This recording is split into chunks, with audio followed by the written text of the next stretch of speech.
sabia que é possível clicar em qualquer local da sua tela com o PyAutoGui sem usar o mouse ou alguma tecla específica? É isso mesmo.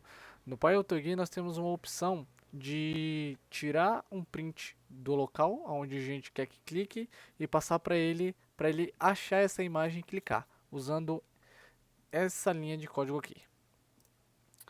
O que ela faz? A gente tira um print, né? Você tira um print de onde você quiser e aí você coloca o nome do arquivo aqui. Um conselho que eu dou, deixe o arquivo na mesma pasta onde está o seu código, tá? E aí você coloca esse confidence.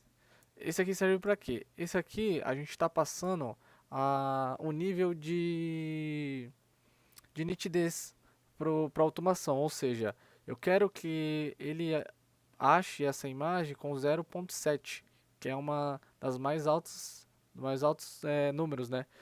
O número mais alto é o 9.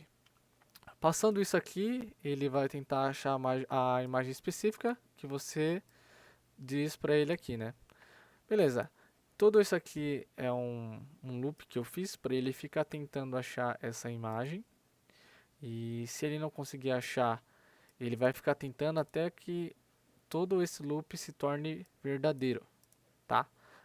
Para você fazer esse código funcionar, você tem que instalar essas bibliotecas aqui na sua máquina. Geralmente, quando você instala o PyAutoGui, elas vêm, mas caso dê algum erro quando vocês rodem, instalem essas bibliotecas que o erro vai ser corrigido.